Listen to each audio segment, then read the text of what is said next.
All right, so just a little update.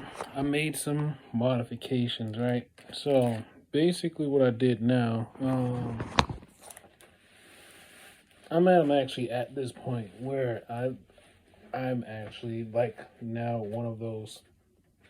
I guess you can call me a tinfoil hat person. See, but at least I'm not gonna say it's aliens. That's the difference. I'm not going to say it's aliens. I know it's the techno. I know it's technology that human beings are using. I know that. I'm not going to get into the whole other thing about reptilians. I'm not even going to go into that.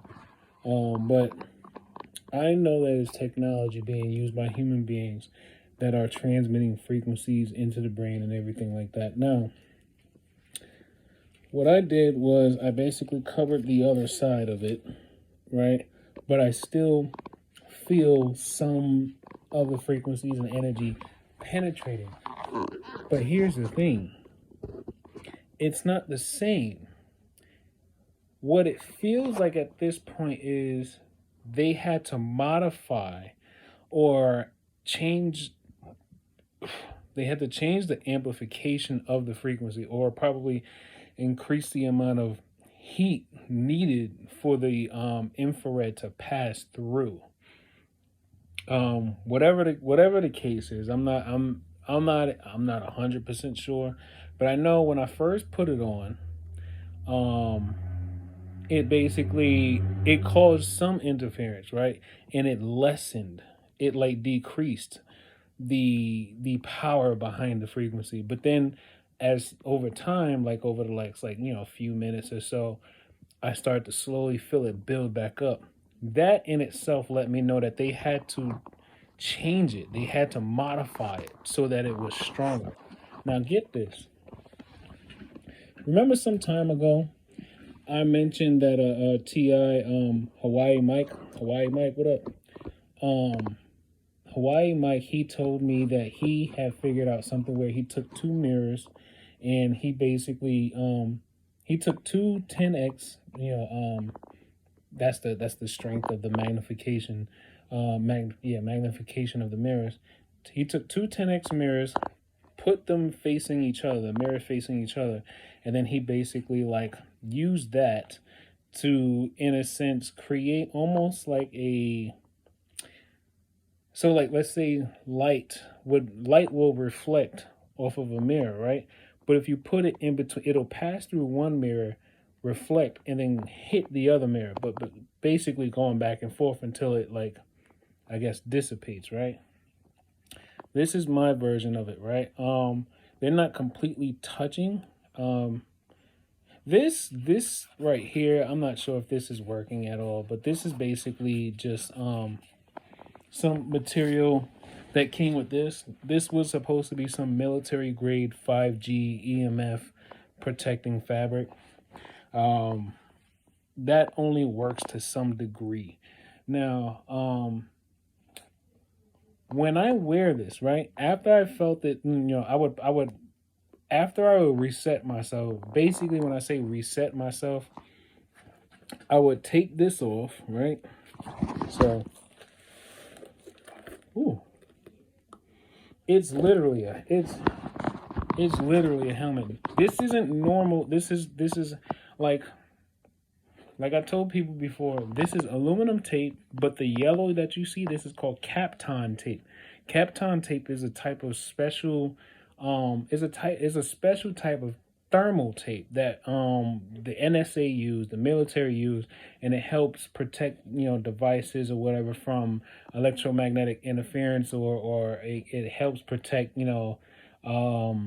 I guess devices from being, I guess, overheating or interfered with from outside, I don't know, infrared or whatever the case. But um, matter of fact, I included a link in my last video about what Kapton tape is good for and its properties. So what I did was um, when I put this on, right, like right now, most of the concentration is towards the back of the head. Like all right here. This is where the most of the concentration is at. When I say I reset myself, I basically generate a magnetic pull with my hand.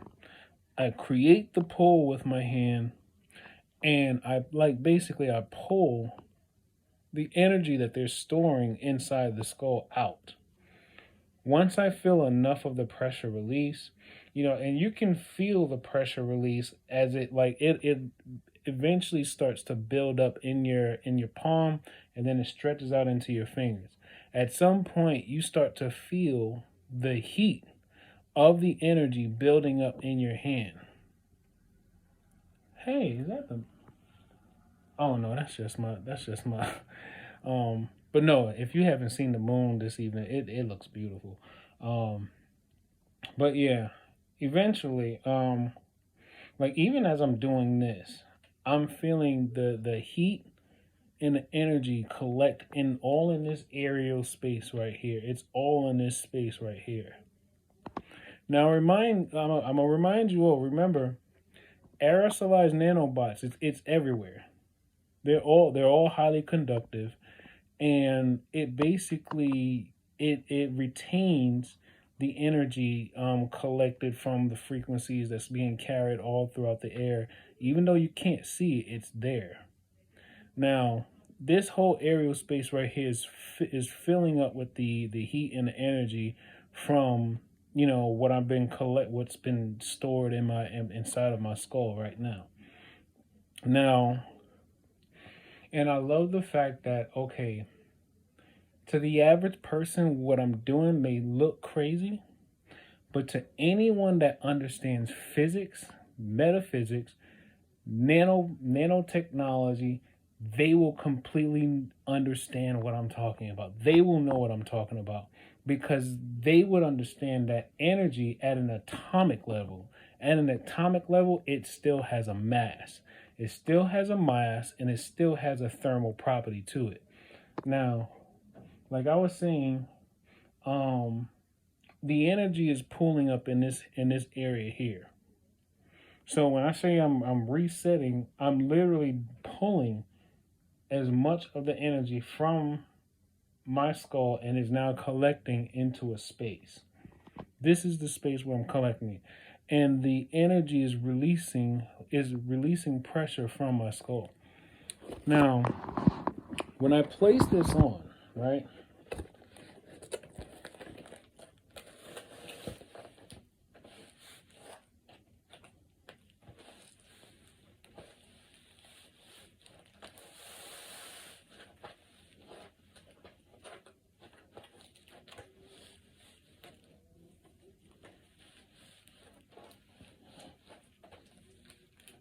So I place it firmly down.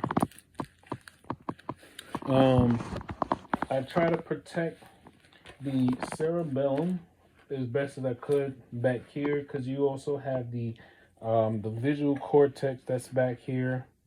I try to make sure I protect the crown, because this is where the main frequency, the main infrared light comes through the crown, and it goes directly into the pineal gland. And then on the side here you have your on the side here you have your memory cortex, and then your auditory cortex is up here. Get this, right? I use my two mirrors, right?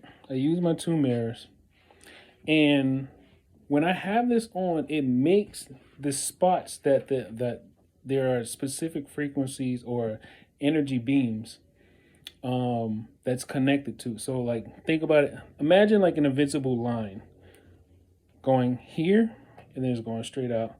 Then you probably got one here, goes straight. So like I was saying, you got one main connection that goes straight through the crown, and that's the one that connects to the pineal gland.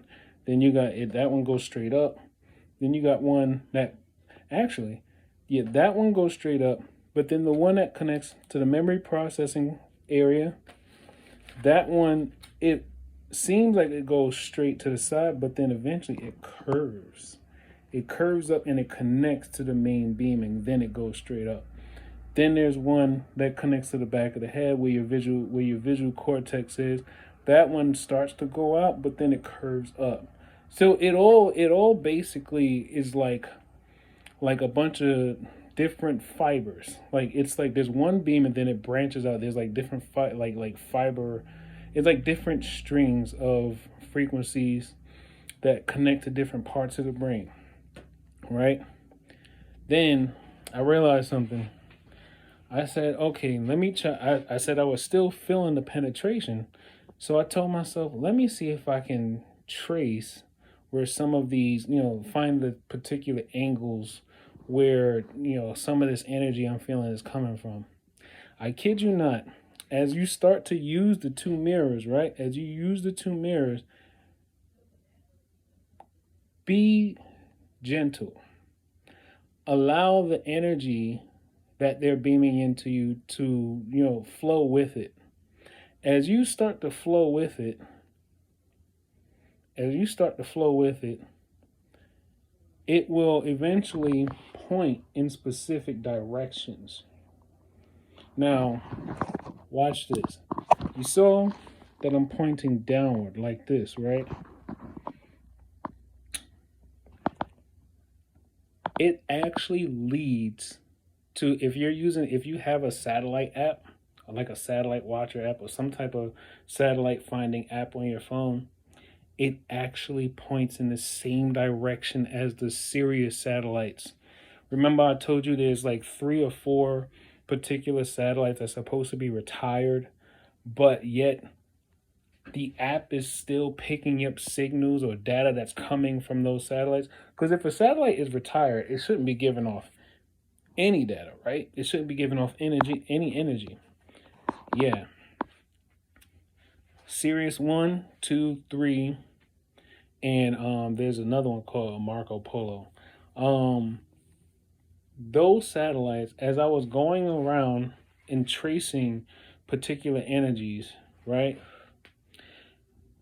The mirrors were actually picking up those specific spots, those specific satellites. I was tracking them. And as I was tracking them, they were going to those specific satellites. Then, not even just that, I was thinking to myself, well, I'm still feeling it penetrate. And then it dawned on me, I was like, well, if the energy is still going in, then maybe I need to ground. So then I remembered I still had at least one more of these. This is a copper wire with a aluminum alligator clamp, right? I basically had clipped this to here. This is like some type of, I don't know, it's just like metal wiring or whatever. I clipped that there. It probably would be better if you were to do something like that. You would use like a insulated copper wire. As I did that, I felt the pressure release, like a release of pressure in the head. So that, and then as I move my hand towards here, I feel heat generating on the wire. Like there is heat generating on the wire. Meaning I am actually grounding the energy that they're transmitting to my brain. So like right now, there is energy being, basically transferred from that's whatever energy that's being basically hitting here is being grounded and transferred into this wire. Right? And it's actually blooming out too. That's how much energy that they're using to try to like, I guess, modify my or modulate my nodes. That's how it's blooming out. Now I tried to use my thermal imaging camera, but the thermal imaging camera, it doesn't pick up. I don't know if you heard that, but somebody said that's a snitch.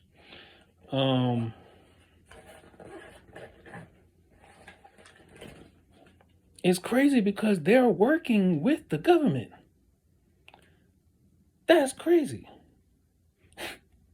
It's like, that's crazy. They're like, that's a snitch. But I'm like, nigga, aren't you working with the government or people who work within the government?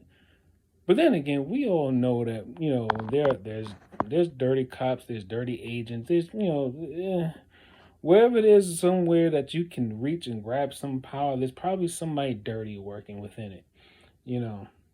But yeah, so you're not necessarily gonna see it on here. Or what is that? You see that?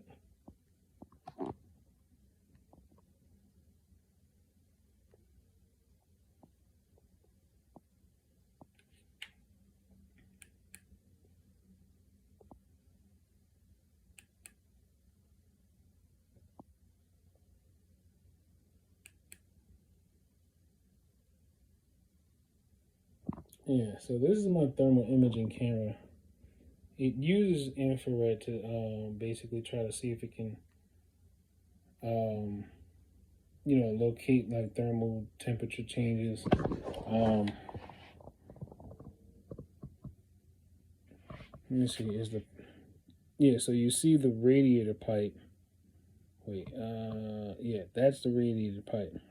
That lets you know that it's working, right? So I'm also trying to like.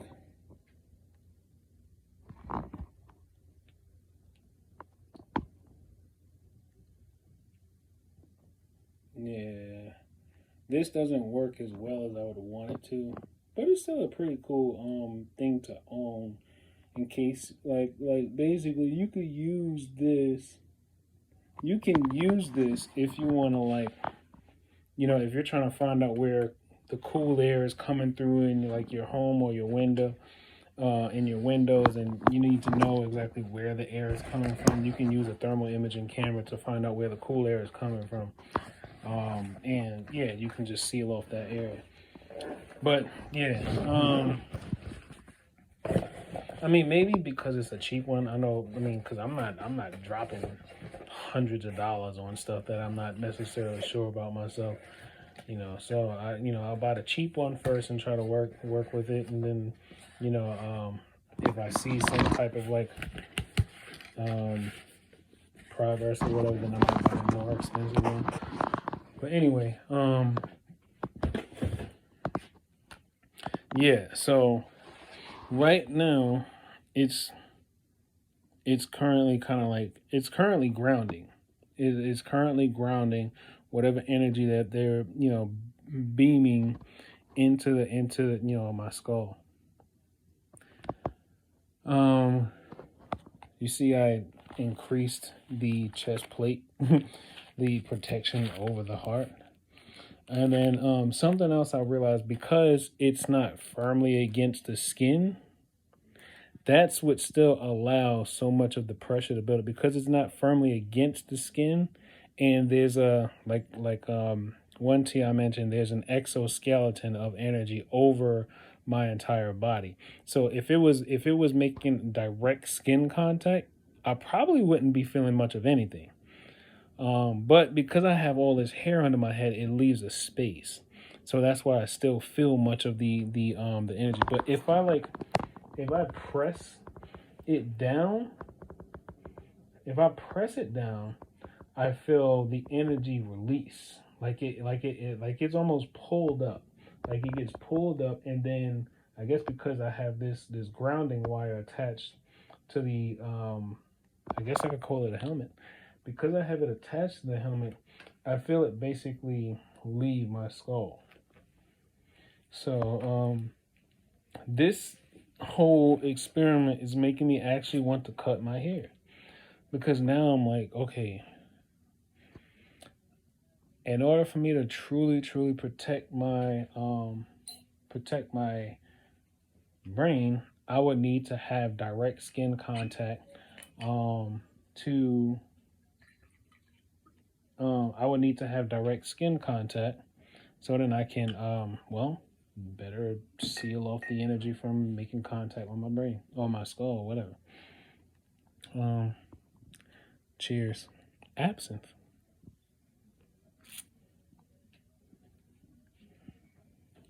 Anyway, I'm gonna keep y'all updated. Um, let me see. Yeah, I'm gonna keep y'all updated. And oh, so I think it started to take on too much weight. Because remember, all energy has a mass. All energy has a weight. Even at an atomic level, it has a weight. So I think over time it started to get too heavy. So I took one off, and I just attached all of the magnets to this one. Now it still works the same. It still works the same where, like, if I wanted to eject, or if I wanted to like force energy from my body towards the reflectors, that the magnets will help absorb the energy, and then it will, attach itself to the reflector, right? And yeah, so that still works to some degree. um but I think if you're in an apartment building, it's still pretty hard, because if they're using a device that they can aim at you, they'll basically, if, like, let's say if they're like on that side of the room, they'll basically just move it on this side, and then they'll just aim straight down. So yeah, that's all I got for now. But I can't believe I'm at the point where I'm actually wearing something like this now.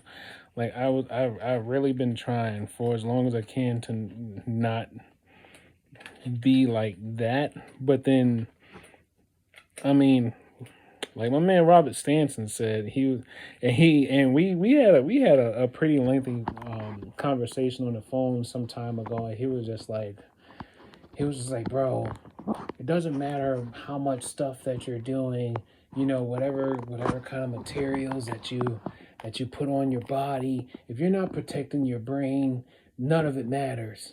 None of it matters. If you're not protecting your brain, none of it matters. So I was like, you're right, because the brain is the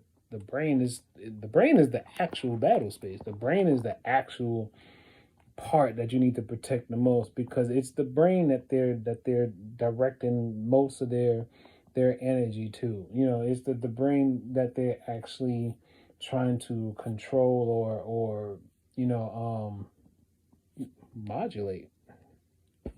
Yeah, you got stuff that hits your body or hits your knees and stuff like that, but it's the brain itself. you know Whether it's through infrared light, or whether it's through infrasound passing through the ear canal, and then stimulating the cochlea. Then the brain resonates with the frequency that the cochlea is sending to it. um yeah, you got to protect the brain. So remember I told you how, if they can't go through it, they'll go around. They'll try to go through a different angle. So because this isn't in contact with my skin, if I press down on it, I feel the energy release. So like right now, they're attacking the energy beam that I feel is attacking right here. But because there's a space here, they can basically go around. Because remember, we're talking about like an electromagnetic smog of nanotechnology flowing through the air. So as long as there's a space, they can still make contact. But if I were to press it up against the body, if I press it against the body, I feel the release of the energy. Like almost as if like it's being pulled from the body, and then it releases into the space, or release outward. All right. Well, that's all I got for now. I'll keep y'all posted on anything. I got to keep doing this because I never know. Nobody ever knows when they're gonna get taken out. So I got to post it online and hope that maybe somebody's doing video, screen recordings or whatever, so then they can make a copy of whatever I'm saying. and they can go off of, they can, if something happened to me, somebody else could pick up the torch. Anyway, take life one breath, one thought, one step, one day at a time. Peace.